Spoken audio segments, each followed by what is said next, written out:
Olá, sejam bem-vindos a mais um TV Com Debate aqui pelo canal 11 da NET para Santos, São Vicente e Praia Grande.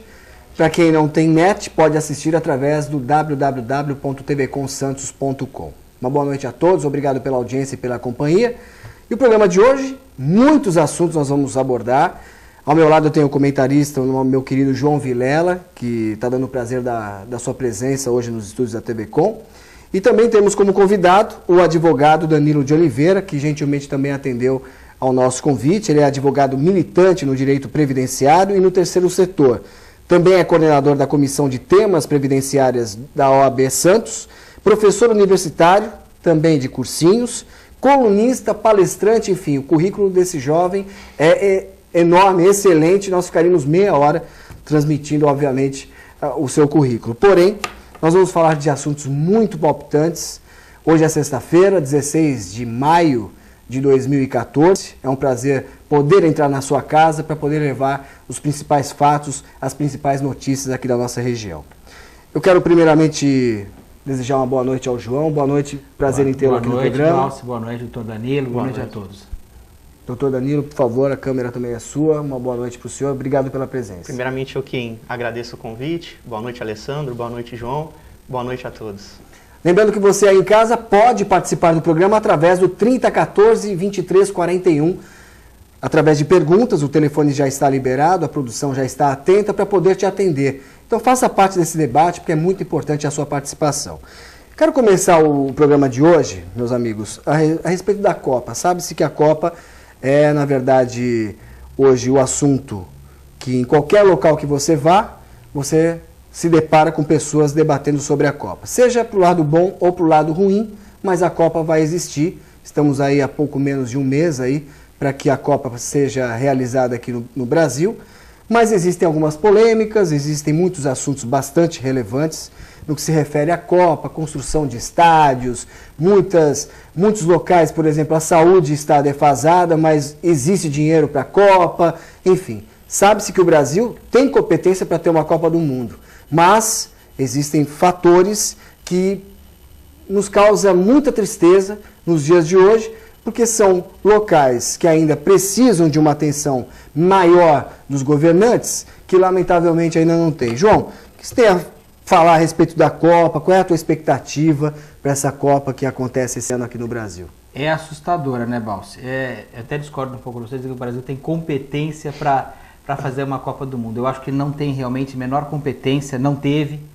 A gente vai estar provando. Não, quando eu digo que tem competência, desculpa. Poderia ter. Não, veja bem, nós temos belezas naturais que favorecem a vinda de turistas, nesse sentido. Claro. Agora, obviamente, na logística, na estrutura, falta muito. Não, daí na realidade o que nós temos de turistas normalmente é ridículo. Comparado, nós temos o Brasil, com o tamanho que o Brasil tem, com as belezas que o Brasil tem, comparado com cidades, às vezes, de outros lugares, como Los Angeles ou Paris, nem se fala, ou Roma, nós fazemos muito menos turistas que cidades do exterior, o país inteiro. É absurdo isso. Agora, tem vários motivos para isso. Então, nós temos a insegurança, que é o que se comenta do Brasil lá fora, é insegurança, falta de infraestrutura, que é o grande gargalo que eu vejo no Brasil, para nós brasileiros, sem dúvida, para os estrangeiros nem se fala. É assustador quando você chega num aeroporto, e não precisa se comparar com grandes aeroportos do mundo de países extremamente sofisticados. Você pode comparar países em desenvolvimento, como o Chile, como nós, na América Latina, comparar com o Panamá, que é um país pequeno também, que recente, um país muito mais recente do que nós em termos de independência e com uma riqueza muito menor do que a nossa. Então, se a gente começar a comparar, é assustador. Agora, da Copa, é assustador. Eu vi hoje um dado interessante, que o governo tentou justificar o porquê que só 41% da Copa foi feito, a estrutura realmente que poderia ter sido feita, só 41% das obras. A alegação eu achei interessantíssima, é a burocracia. Agora, é incrível, o governo, a burocracia depende do governo, claro. Sem dúvida. É uma coisa assustadora. Outro dia a gente teve aqui, fez na TV com um promotor, e ele falando assim que ele foi dar uma palestra no Canadá, e os canadenses não entenderam por que um promotor tem que entrar contra o governo, contra leis que o próprio governo fez. Quer dizer, é o que acontece no Brasil. O Brasil é um país tão interessante que que se fosse um filme realmente, a gente falaria que era ficção, que aquilo não era possível de acontecer. Só nós que estamos aqui sabemos o que acontece. Então, é muito difícil você... Eu analiso essa questão da Copa. Você vai convidar algumas pessoas para vir na sua casa. Vão passar uma temporada na sua casa, vão visitar. Amigos seus vão te visitar. O que você faz? Você tenta deixar a casa em ordem. Sim. Né? Você para deixar a casa em ordem. Senão você nem convida. Você não tem condições de manter o seu amigo. Você vai falar assim, olha, você sinto muito, nós não vamos ter um lugar para você ficar direito, nós vamos deixar numa situação de vulnerabilidade, que é o que o pessoal de fora tem esse medo. É se sentir vulnerável. Sim. E você fica vulnerável no Brasil, sem dúvida nenhuma. Então você pega os manuais que os consulados estrangeiros estão passando. A forma que está sendo feita é assustadora. Agora, o Brasil também agora começou a fazer uma coisa, até a Copa teve um grande mérito, de deixar o povo um pouco mais antenado. Um povo que nunca reivindicou nada, de uma forma, sempre foi um povo extremamente pacífico. Não de ser pacífico, teve coisas na história que não foram tão pacíficas, mas a gente nunca teve nada em uma transição tão pesada. Nós não reivindicamos fortemente nunca nada. O Brasil era considerado aquele povo que você deu pão em circo, você faria tudo. E sempre se achou isso. Todos os governos acharam isso até hoje. E a Copa seria mais um pão em circo e um cala-boca para o povo. Continue sendo ignorantes, continue sendo não reivindicando nada, que está tudo certo. Quer dizer, a verba foi destinada para as obras, para a construção de vários estádios. Existiam algumas cidades, inclusive, que não tinham estádios... E nem necessidade, não né?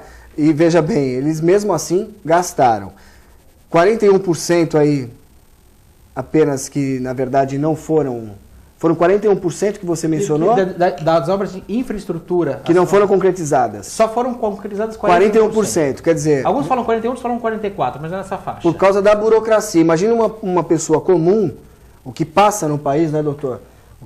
O senhor deve ter mais noção disso também, até mais, não é? Com mais contundência. Se fala tanto em burocracia e a gente sabe que no dia a dia a gente passa por situações completamente constrangedoras. Muitas vezes a gente quer agilizar alguma coisa e não consegue. O que o senhor tem a dizer sobre isso, sobre esse relato de que 41% ou 44%, como queiram, 44%, na verdade, das obras não foram concretizadas devido à burocracia? Uma boa noite para o senhor. Bom, boa noite novamente. Antes mesmo da questão burocrática, eu tenho uma opinião muito bem formada a respeito da Copa no Brasil. Não só da Copa, mas também das Olimpíadas. Eu sou alvo de muitas críticas das pessoas com quem eu converso sobre isso e até dos alunos em sala. A Copa no Brasil não deveria ocorrer, por uma questão muito simples. O administrador, ele precisa priorizar. Aquele que cuida da coisa pública, ele precisa priorizar. E a Copa do Mundo no Brasil não é a prioridade. Tanto que as manifestações são grandes. Pessoas postam hoje em redes sociais, tem um parente doente. Para qual estádio que eu levo esse parente? E é uma realidade. Se não fosse triste, era risível. Né? Eu já fui servidor. E uma das lições que eu aprendi é que aquele que administra a coisa pública, o interesse público, ele tem, aliás, milhares de prioridades. Então é preciso priorizar, dentre aquelas prioridades, o que é mais prioritário. Pegando até o exemplo do João, eu não posso convidar pessoas para conhecerem a minha residência, ficarem em casa, se eu primeiro tenho que reformar o banheiro, tenho que fazer uma reforma elétrica. Aquilo que tem caráter emergencial tem que ser resolvido primeiro. E a gente sabe que, infelizmente, o nosso país, em questões muito relevantes como saúde, educação, que são muito comentadas em épocas de campanha, elas continuam deficitárias. Então eu tenho a opinião de que primeiro o administrador ele tinha que focar nisso. A questão da educação, a questão da saúde, uma questão que é uma realidade da Baixada Santista, que é a da acessibilidade, a questão da logística. Nós comentávamos aqui nos bastidores desse caos que é você conseguir, aliás, você não consegue se locomover. O jeito de ir e vir é uma ficção, né? Então, antes mesmo da questão burocrática, que eu ainda vou chegar nela, para mim, desculpem aqueles que discordam, meus queridos alunos, mas a Copa não deveria acontecer no Brasil. Então, na sua opinião, o país não está preparado para receber não está. a Copa. Vai demonstrar, na verdade, Bassi, uma incompetência. E não só na execução, mas quando decidiu trazer a Copa para cá. Vai ficar muito claro que o Brasil não é um país seguro, que não tem infraestrutura, que as pessoas estão em condição de miserabilidade. Isso tudo vai ficar... Aliás, já está, como o João comentou, por meio dessas cartilhas que estão sendo aí disseminadas no mundo todo. Fica muito chato, muito feio, é muito triste saber que isso tem acontecido. Em relação à burocracia, como advogado militante na área do direito previdenciário, coordenador da Comissão de Temas Previdenciários, realmente um dos maiores entraves para o povo, para que a população, para que o cidadão concretize e efetive direitos básicos, como o direito a um benefício previdenciário, é a burocracia. Agora, o poder público não pode alegá-la, não pode alegar a própria torpeza em sua defesa. Claro. É também inadmissível isso. O que eu vejo, assim, para que servem esses eventos de Copa do Mundo, Olimpíada? Eu tive, em 2008, a Olimpíada foi na China. E, se não me engano, a Olimpíada foi em agosto, se não me engano foi nessa... Eu tive em abril lá. E justamente eles quiseram colocar de uma forma que você... mostrar um país que todo mundo tinha uma conotação de uma forma, um estigma de uma questão, mostrar que ele é diferente. Esse é o motivo de você ter um campeonato mundial, uma Olimpíada, um evento dessa magnitude. É mostrar, olha, eu sei que vocês imaginam que isso aqui é uma selva cheia de macacos e bananas, como agora está na moda, né? Somos todos macacos. Somos todos macacos. Na verdade, só comentando em relação a todos os macacos, eu acho que a questão não era bem essa, é que nós somos todos bananas. Na realidade, a banana não é que nós somos todos macacos, nós somos todos bananas. Somos um povo banana, que aguentamos uma série de coisas. Aceitar tudo. Aceitamos de uma forma incrível certas coisas são absurdas, realmente. E por falar em banana, João, desculpa até eu te cortar, essa questão da Copa do Mundo, em termos jurídicos, ela é um absurdo ainda maior.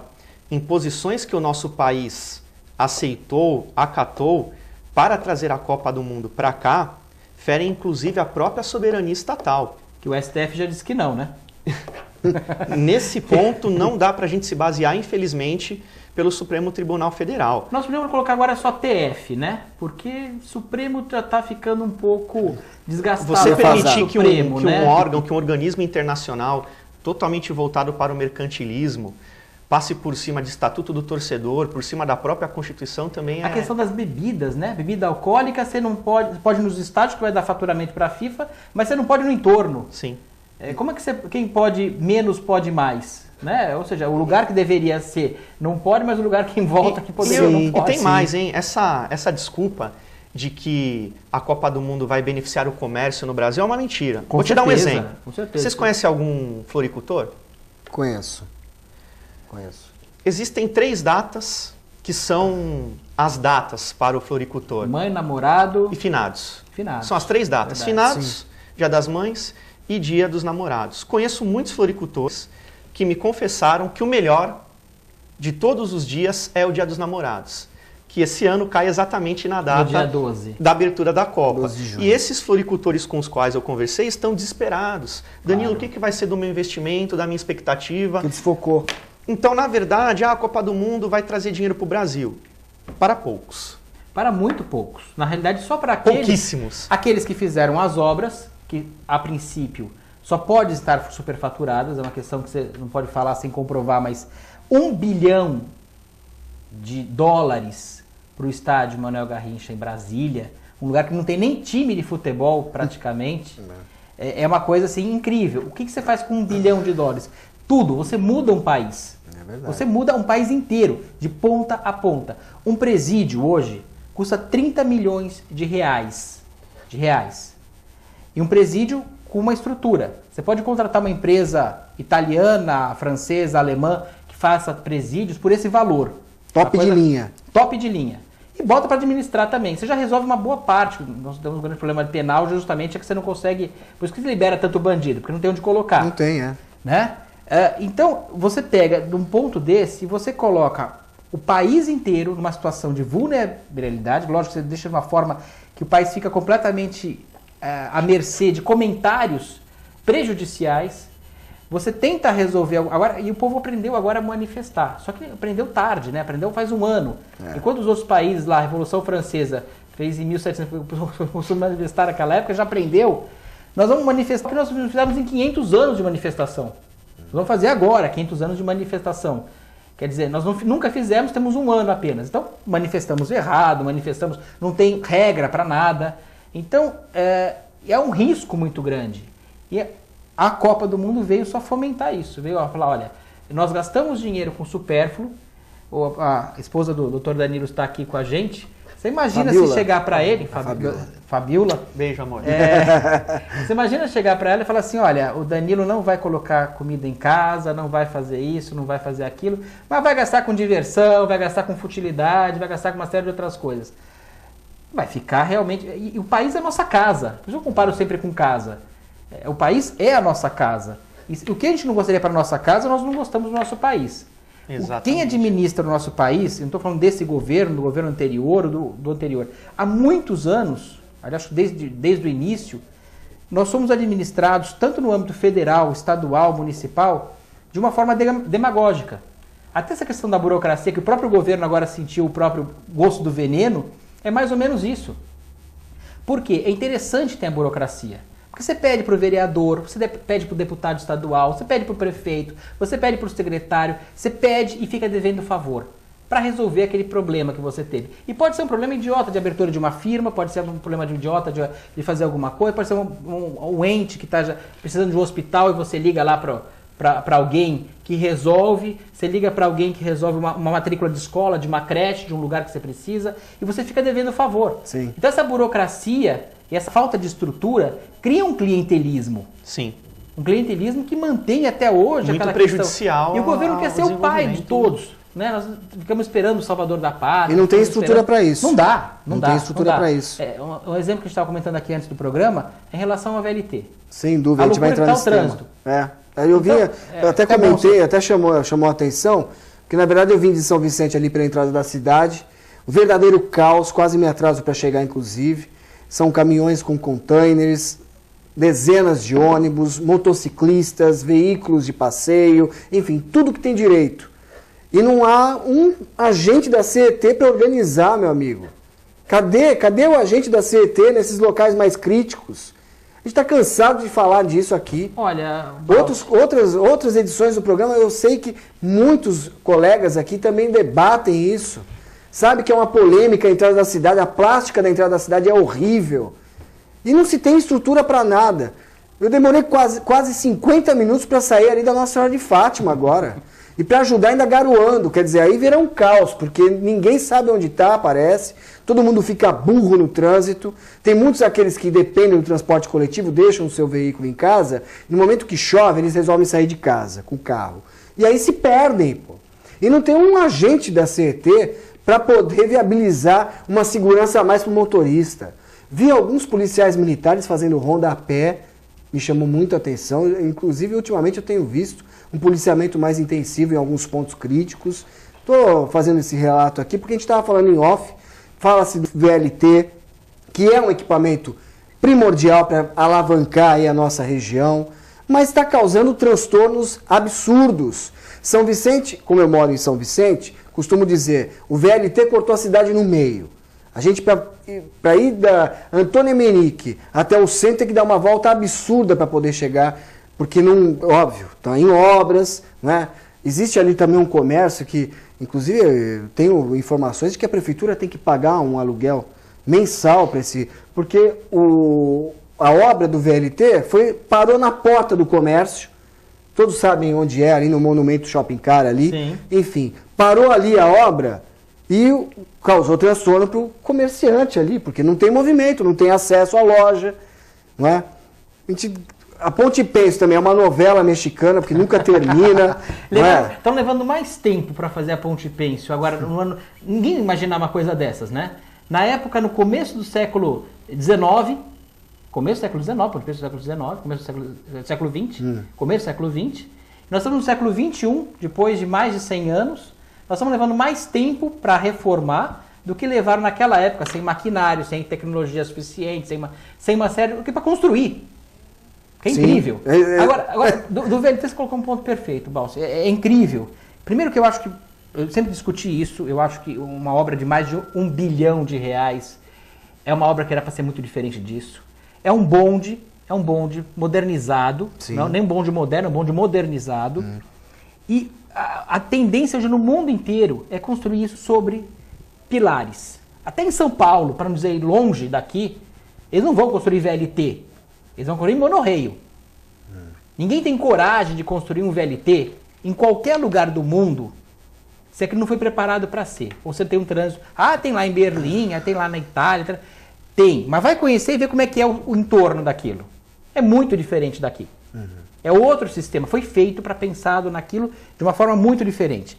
Nós tínhamos que ter sobre o monorrail. Sim. Ou seja, embaixo você poderia ter a feira, as passagens continuariam ali. Como já existe no Brasil, né? Como se no mundo, né? Na realidade, esse sistema não é uma. O próprio Não é Brasil novidade já existe, nenhuma. Não, Porto Alegre, quem vai para Porto Alegre, pega o aeroporto de Porto Alegre Salgado Filho, pega o aeroporto, esse monorrail que tem lá, que é um monorrail movido a ar, não tem motor, é uma tecnologia brasileira. É interessantíssimo. Quem for para Porto Alegre, vale a pena até a viagem para conhecer e pegar, em vez de pegar o táxi, pegar o monorrail, que é a ar, movido a ar. E vai sobre pilares, lógico, não atrapalha nada o trânsito, não faz barulho, não polui, uma série de coisas a ar, porque os motores empurram, como se fosse uma parte interna, os compressores ficam dentro das estações e empurram o VLT por baixo com ar. Não é que o ar vai ter motor, mas é dessa forma. Sim.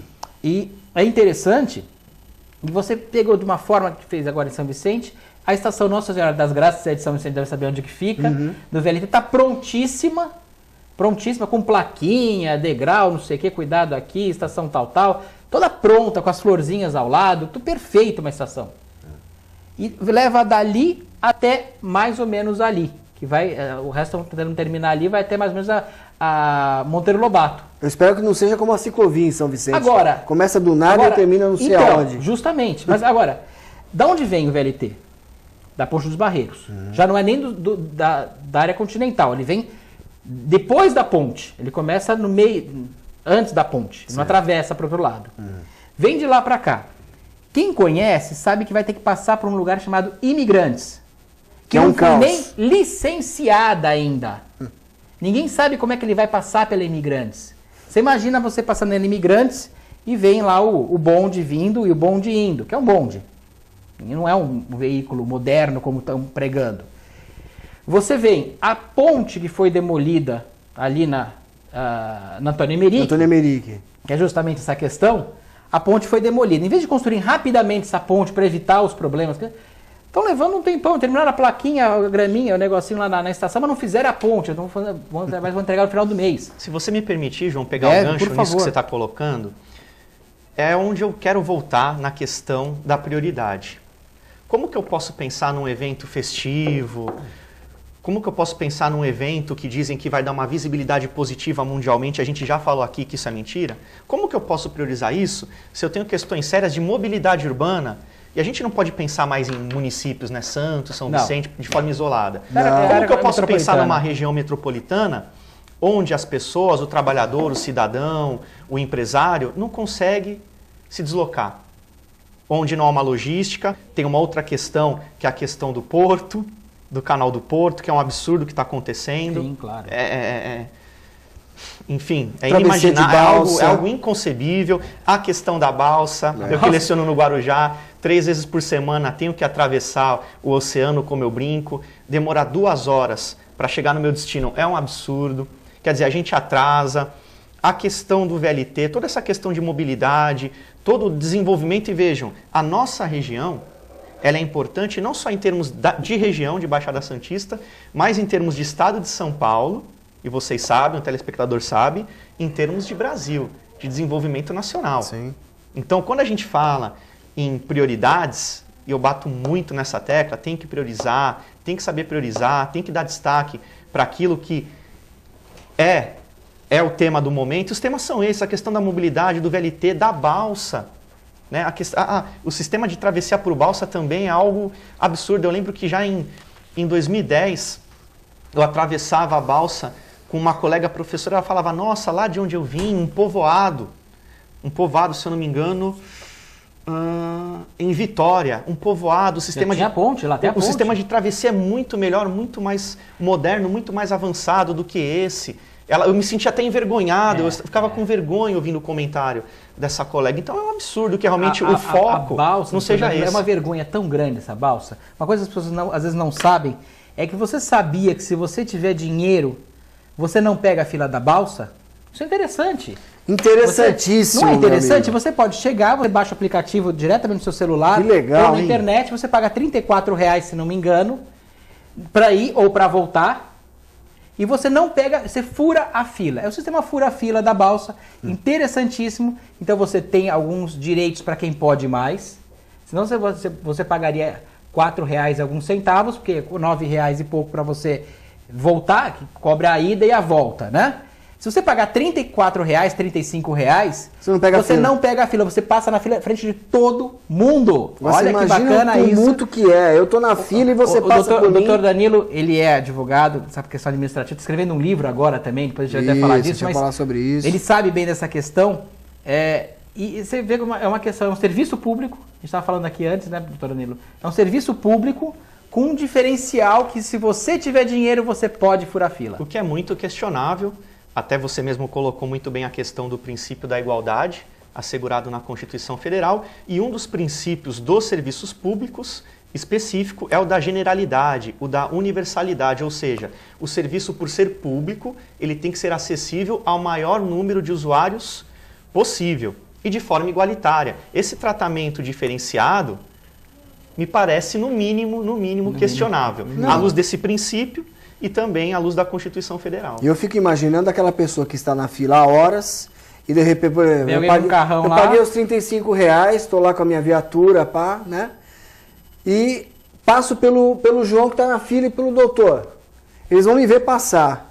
Por que esse rapaz tem privilégio? Autoridade. Não é? O cara deve ser um bambambam, né, meu amigo? Porque para ele cortar todo mundo que está uma hora e meia parado na fila e ter privilégio de poder ter acesso à balsa em primeiro lugar, é uma coisa absurda. Sem contar a colocação, não é? Puseram algumas câmeras para poder intimidar aqueles motoristas que ultrapassam para cortar fila. Para que adiantou isso? Não, é só ter dinheiro. Quem fica furando fila, quem não tem dinheiro, não é um absurdo. Não é um absurdo. Quer dizer, uma alternativa, quando você for atravessar a balsa, a gente fica na espreita, estaciona o carro e pega carona. Não, o doutor veio agora do Guarujá para poder estar presente conosco aqui, demorou 1h40 na fila, não é isso? Exatamente. Quer dizer, e não é nenhum feriado prolongado, é uma sexta-feira, início de fim de semana, sabe-se que o movimento é intenso, mas não tanto para ficar 1h40 a ponto de quase perder o compromisso. Que isso acontece com muitas pessoas que dependem da balsa, sabe-se que a balsa também é um transporte já arcaico, não é? Sim, não, existe essa polêmica aí do túnel. 800 metros, é ridículo realmente. Eu vou comentar de novo da China, porque eu falo da China porque é um país subdesenvolvido como o nosso, em desenvolvimento, que tem mil dificuldades, tem mil problemas, mas eles resolvem algumas coisas. Também, tem questões disso, tem uma série de problemas. A gente não pode comparar com uma Alemanha, como os Estados Unidos, com o Japão, que já estão muito na nossa frente. Mas eu lembro que em Xangai, justamente, é muito parecido com o Santos. O solo é parecido com o Santos, é ruim o solo. Tem duas margens de um lado para o outro. E eles fazem uma série de túneis, mas não tem um, não tem dois, e passam os navios por cima. Claro, e tem as pontes também, além dos túneis. Passa o metrô, tem vários. E eles fizeram, até a gente fica assustado. Eu fui lá num parquinho infantil, de brincadeiras infantis, tem um túnelzinho, com um trenzinho, com um João Bobo no meio. Eu sou João, mas tem um João Bobo não é o no João meio. Vilela. Eu me senti um João Bobo no meio. Eu filmei isso. Que atravessa de um lado para o outro, apenas por uma questão de brincadeira, vai para um outro parquinho infantil. Um trenzinho vai passando por baixo desse braço de mar que tem em Xangai. Quer dizer, parece uma coisa tão absurda para a gente conseguir uma coisa dessa. Os caras fazem isso com uma... O mundo faz isso com uma mão na frente da trás. Os Estados Unidos, vamos voltar para os Estados Unidos, que é mais concreto disso. Nova York tem os túneis passando ali de baixo, mas desde o século XIX. Não começou hoje, não começou ontem. Não é novidade nenhuma, né? Pois é, então muitas pessoas já estão participando através do 3014-2341. Se você ainda não participou, participe. Percebeu que hoje o debate está bem aquecido e a gente conta com a sua participação, obviamente. A gente falou sobre a Copa, inclusive nós temos aí 2 seleções que vão se hospedar aqui na cidade, não é? Temos aí também, já percebemos que existe uma certa maquiagem, principalmente ali no Canal 3, que até na quarta-feira eu comentei, que existe ali um hotel onde uma das seleções vai ficar hospedada. Já estão fazendo uma certa maquiagem ali para poder, obviamente, fazer com que os visitantes olhem pela janela e vejam, nossa, que local maravilhoso. A cidade é muito bonita, mas tem os seus problemas e não adianta maquiar. A gente que vive aqui diariamente percebe que não só Santos, mas São Vicente, Praia Grande, não é? Cubatão, Guarujá, enfim, existem várias deficiências que não adianta num momento como esse querer maquiar. Só otário é que vai acreditar. Porém, muitas pessoas estão participando, quero que você participe, dê a sua opinião.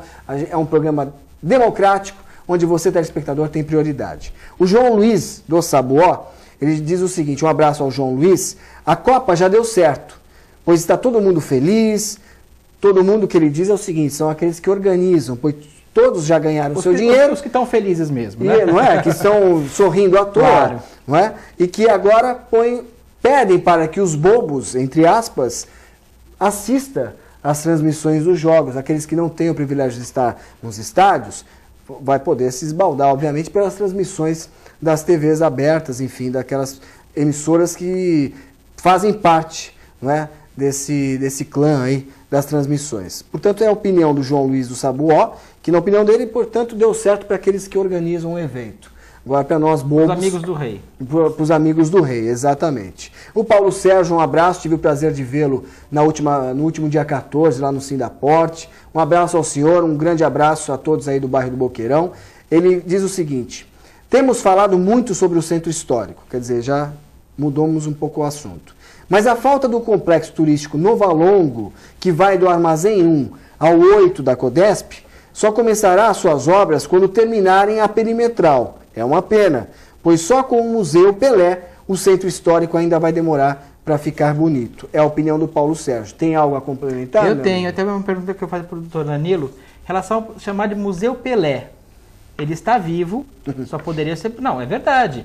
A gente não poderia chamar de Museu do Futebol, Museu do Futebol de Santos, não homenagear o Pelé agora vivo, porque a gente não pode homenagear, é dinheiro público, primeira coisa, não é particular. Se fosse dinheiro do Pelé, perfeito. Se fosse dinheiro de alguém que quisesse patrocinar o Pelé, perfeito. Mas estamos usando o nome de uma pessoa que está viva, que nós não podemos colocar em praça pública, não sei se o doutor Danilo tem relação a isso. Vou pedir para que o senhor responda e o senhor complemente a sua pergunta no próximo bloco. Vou pedir licença aos meus convidados. A gente vai fazer um breve intervalo e voltamos já com mais TV Com Debate.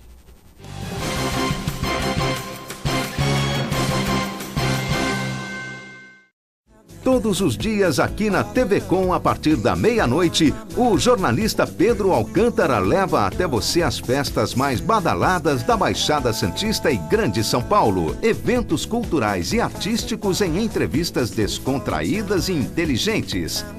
Oferecimento Audi Center Santos, Rua Brás Cubas 340. CVC, tudo por uma boa viagem. E Forma Plus, por uma vida incomparável. Venha conhecer o Quiosque Point das Tribos, oferecendo o que há de melhor na gastronomia japonesa. Além de sushi, sashimi e yakisoba, você encontra porções variadas, lanches e o melhor temaki da região. Venha conferir, Avenida Ayrton Senna da Silva, 35A, Quiosque do Itararé. Delivery 3013-5149. Point das Tribos.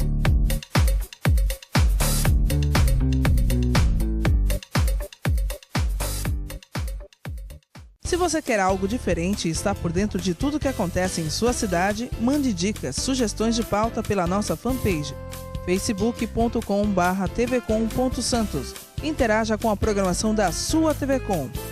TV Com, interagindo com você.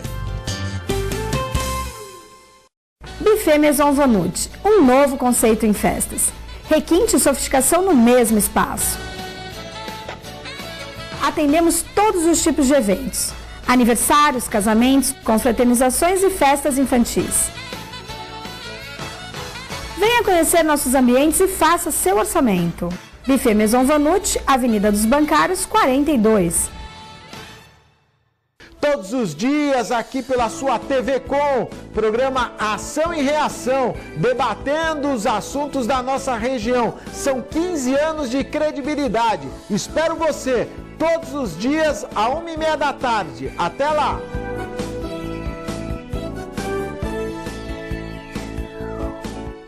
Oficina Frota Vento. Conta com uma infraestrutura totalmente automatizada e com o que há de mais moderno em equipamentos e tecnologia, com serviços de funilaria, repintura, mecânica e eletricidade, além de oferecer diversos modelos de carros antigos para aluguel. Oficina Frota Vento, localizada na rua João Éboli, 57 em Santos.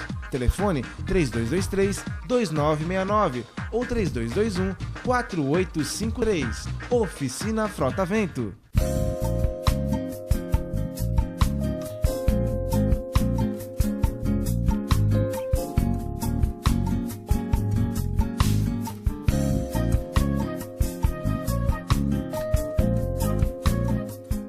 Quer saber dos trabalhos realizados pelos vereadores aqui da Câmara Municipal de Santos? Então eu te convido a acompanhar o programa Bastidor, aqui pela TV Com, sempre com você, canal 11 da NET.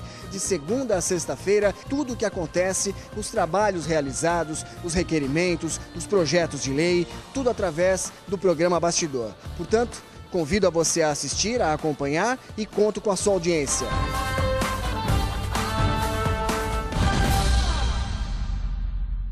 Acesse o site da TV Com e acompanhe a nossa transmissão em tempo real. Fique por dentro da nossa programação. TV Com, interagindo com você.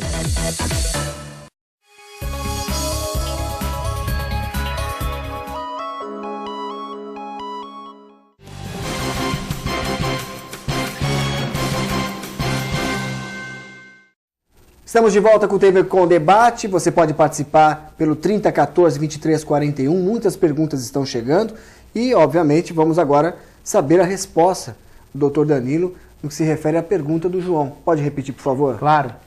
Em relação, não contestando de forma alguma o Pelé, que é um ícone da nossa cidade, mas está se usando dinheiro para colocar o nome de um jogador, uma pessoa viva. Né? Até no intervalo estava falando, deu exemplo do Niemeyer. Niemeyer foi um grande arquiteto, foi um grande boleador como arquiteto, foi um grande arquiteto e não tivemos nenhum museu Niemeyer com ele vivo. Agora podemos até ter, depois da morte dele. Mas a questão é aquela questão de você não poder colocar... é uma lei, se não me engano, federal, né, doutor? Não tenho certeza de se é federal, mas nos municípios também devem ter essa questão. E você não poder colocar o nome de pessoas vivas em obras públicas, normalmente, aeroportos, avenidas, praças, com o nome de pessoas vivas, para você evitar justamente aquela competição de você ter um com o outro, né, e barganhar em vida. Um eventual privilégio, impessoalidade. Exatamente. Que é algo que a gente abomina, que até nós conversávamos. Nada contra o Pelé, de forma alguma, pelo contrário. Mas poderia chamar Museu de Santos, Museu do Futebol em Santos, e ter lá toda a questão do Pelé, que é uma questão importantíssima para a cidade, sem dúvida nenhuma. Eu sei que tem a questão de... Mas se a gente abre uma brecha, acaba passando uma série de coisas daqui a pouco e vão ter museu isso, rua daquilo, praça daquilo, outro, com nome de pessoas, né? Só comentando, como acontece no Maranhão com a família Sarney, que você chega lá, é a Sarneylândia, tudo é Sarney, se você falar assim, eu quero naquele hospital que chama não sei o que lá, Sarney, eles vão te levar para todos eles, porque tem todos. Todos têm, né? O aeroporto chama Sarney, tudo é Sarney, é incrível. Numa interpretação puramente literal, analisando a coisa como tem que ser analisada do aspecto legal, não está correto, né? Equipamentos públicos para fins de homenagem só podem receber o nome de pessoas já falecidas. Mas me parece, até comentávamos isso no intervalo, que a questão envolve também um equipamento turístico. E você mesmo falou, é um atrativo, né? O Pelé é um ícone, é uma figura mundialmente conhecida e talvez a melhor forma de identificar isso para o turista, para que eles venham até a cidade, para que seja uma referência, seja manter o nome dele. Mas isso não é jurídico, né? Foi o que nós comentávamos. Talvez seja mais uma questão de estratégia e, frisando, né, porque eu não sou santista, que eu não poderia reconhecer que o Pelé realmente foi o atleta do século. As imagens demonstram isso. Claro, claro. Bom, eu falado isso, eu quero agora ressaltar um outro tema que eu considero importante, que o doutor Danilo tem muita propriedade em responder, não é? Doutor, em que pé está a desaposentação? O fato do Museu Pelé é uma polêmica? É. Sabe-se que dinheiro público está sendo, obviamente, usado para que ele possa ser construído e atrair turistas e munícipes aqui da região. A gente, só para finalizar, obviamente, não é? Temos o Memorial das Conquistas na Vila Belmiro, que é um nome convidativo, não é? E tem muitos artigos do Pelé. Isso não tirou a identidade do jogador do século. Portanto, fica aí, não é? Se os governantes pensam que nós somos bobos, está muito enganado. Isso tem certeza. As pessoas estudam, as pessoas muitas vezes podem ser leigas, mas vão procurar informação. E o doutor está aqui, obviamente, para poder levar a informação até você, telespectador. Doutor, a respeito da desaposentação, uma palavra difícil e que chama muita atenção também, porque ela existe. E eu gostaria de saber em que pé está ela está em vigor, ela existe realmente? A desaposentação é um tema que não sai da moda, né? Diariamente os jornais, a mídia têm divulgado e até, inclusive, fala-se muita besteira. Os aposentados, os segurados ficam numa ansiedade, numa agitação. É temerário que se faz com o aposentado, né? Criam-se algumas expectativas que não existem. Primeiramente, Bassi, o que seria a desaposentação? A desaposentação, ela não é uma revisão do benefício que o segurado já recebe, como muita gente pensa, tá? A desaposentação, ela não é uma tese revisional, tá? As revisões previdenciárias, as revisões de benefício estão numa outra seara. A desaposentação é a seguinte tese: quando a pessoa se aposenta e ela continua trabalhando, ou seja, ela continua exercendo uma atividade laboral, ou depois da jubilação, depois da aposentadoria, ela volta a exercer uma atividade remunerada, pela desaposentação, ela pegaria esse tempo de contribuição, pegaria essas contribuições vertidas depois da aposentadoria, abriria a mão dessa aposentadoria, somaria os dois tempos, ou seja, o tempo utilizado para a primeira aposentadoria com o tempo de contribuição vertido após essa primeira jubilação, para obter um novo benefício, para obter uma nova aposentadoria, na maioria das vezes mais vantajosa, ou seja, o salário de benefício maior. É claro, se você aumenta o tempo de contribuição, teoricamente você tem um salário de benefício maior. A tese, em resumo, é isso. O aposentado, ele abre mão da aposentadoria anterior e soma aquele tempo de contribuição, primeiro, esse tempo de contribuição vertido depois dessa jubilação. E qual é a receptividade dos aposentados, doutor? Tem aceito essa desaposentação? Na verdade, a receptividade com a qual a gente tem que se preocupar é dos tribunais. No Brasil hoje, em termos de tribunais regionais federais, né, nós temos 5 espalhados pelo nosso país, há uma divergência, as decisões não são unânimes. Em se tratando do STJ, do Superior Tribunal de Justiça, esse direito já vem sendo reconhecido. Os segurados que conseguem levar essa discussão até o âmbito do STJ têm obtido êxito. Só que a decisão final é do nosso órgão jurisdicional supremo, é do Supremo Tribunal Federal, e esse processo já se encontra parado lá há alguns anos. O Supremo tem trabalhado bastante, julgado mensalão, outras causas de alta relevância que tem mantido engavetado, parado, o processo que vai julgar a desaposentação. E ele começou a julgar, né? Só para fazer Nós tivemos já um voto favorável. Pois é, e parou, né? Só que assim, o que nos preocupa é que esse voto favorável é de um ministro que historicamente ele é tido como voto vencido, que é o ministro Marco Aurélio. Então a gente fala, puxa vida, é um voto favorável, mas que ele é conhecido no meio acadêmico como voto vencido. E agora quem pediu o voto vista, quem está analisando, estudando o processo, é o ministro Dias Toffoli, né, de conhecimento jurídico muito questionável, e ele já foi defensor do outro lado, né, ele já defendeu o INSS, então muitos aguardam que o posicionamento dele seja desfavorável. Um outro ponto relevante sobre a desaposentação, até para que a gente possa esclarecer para o nosso telespectador, é a seguinte discussão.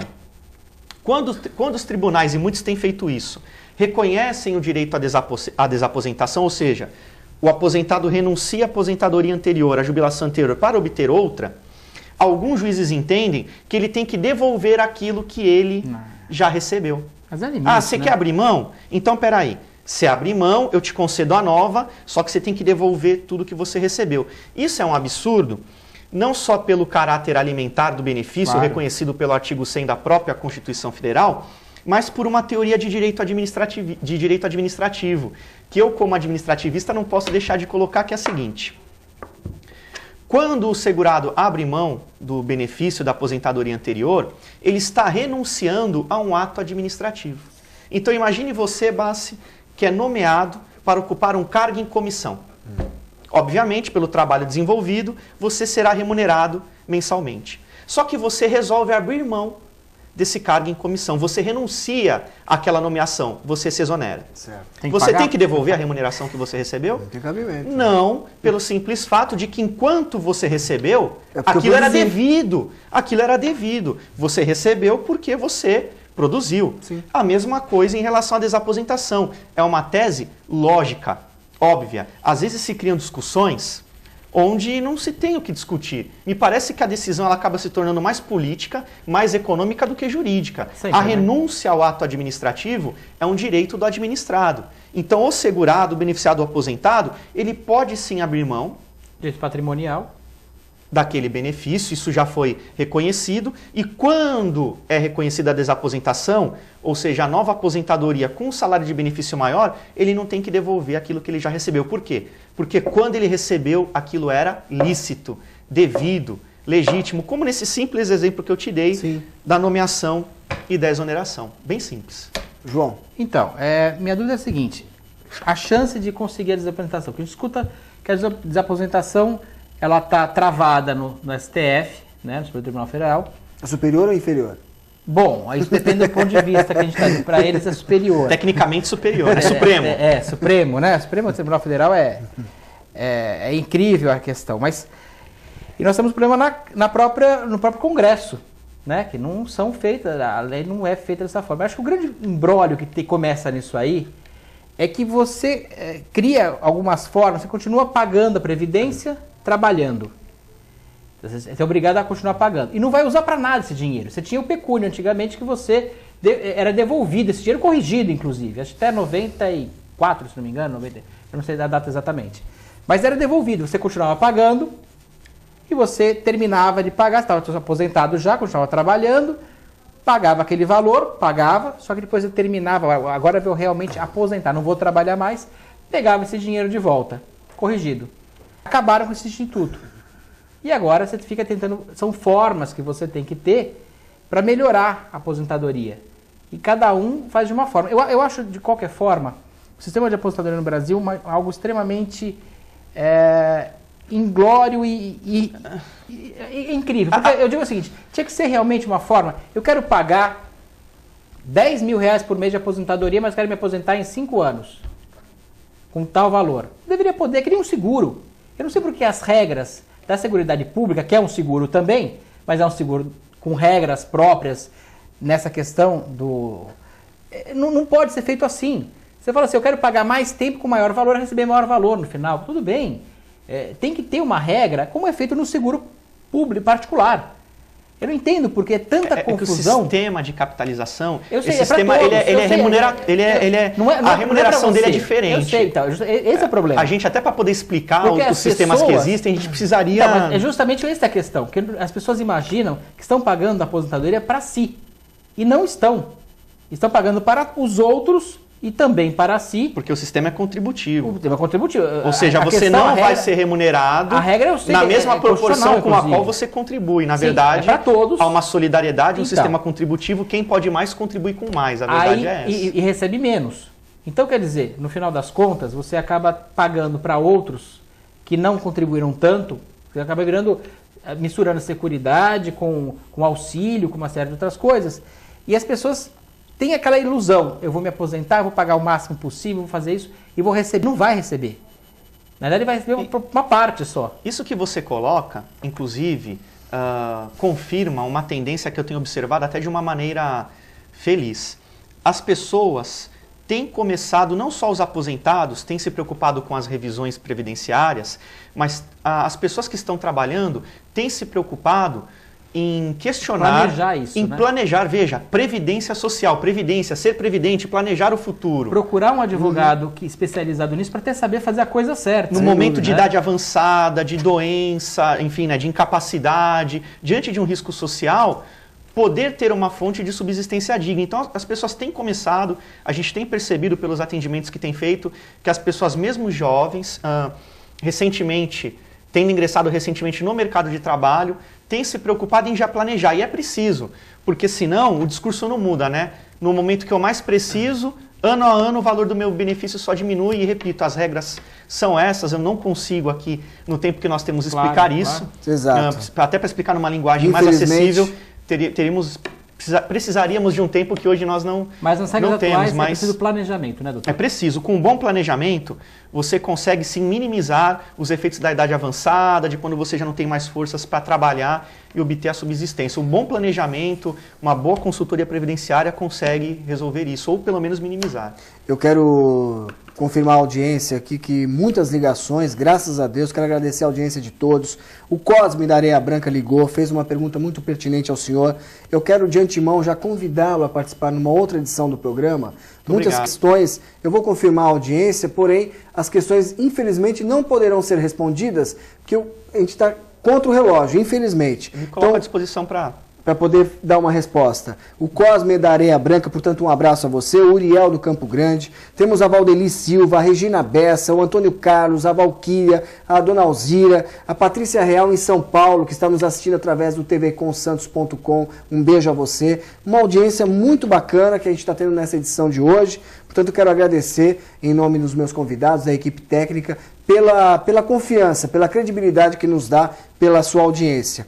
Muitas perguntas, graças a Deus, chegaram. O Manuel da Aparecida também participou, também fazendo parte dessa audiência. Ele informando a opinião dele rapidamente. Esses protestos deviam ter sido feitos antes de se mobilizarem a fazer esse evento aqui no Brasil. Não agora, que muito dinheiro foi gasto e os estados já estão prontos. Não são todos prontos, hein? São apenas 41% devido à burocracia, segundo o meu amigo João Vilela.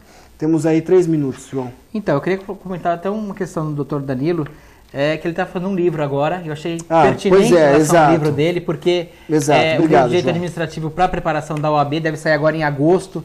O livro, que eu estava conversando sobre isso. E não é nada não, mas ele não é fraco não, né? Não realmente, é fraco, não. O prefácio dele sendo feito pelo vice-presidente da República, gostem ou não, ou tem o Michel Temer. Gostem ou não, mas é uma pessoa importantíssima, inclusive no direito, um constitucionalista muito importante, tem vários livros de autoria do vice-presidente nessa parte, conhece muito bem essa questão toda, e vai fazer o prefácio do doutor Danilo no livro dele. Isso não é fácil. Imagina um vice-presidente atuando, inclusive. Sim. Ele não vai fazer de qualquer um, vai fazer do Danilo. Em época de campanha ainda. Em época de campanha, isso é uma questão muito importante. Então você vê o peso do doutor Danilo, apesar de ser novo, uma pessoa há muitos anos dá aula nas faculdades da região, da UNAERP, da Santa Cecília. Cursinho. Meu professor, inclusive, de mediação e conciliação, e arbitragem. Então, quer dizer, tem uma questão muito forte, e a questão do livro é interessante. Eu gostaria até me antecipar quando tiver o livro para a gente poder ter aqui. Divulgar. Né? Com certeza. Honrado. É um tema importantíssimo. É um projeto, é um sonho que se concretiza.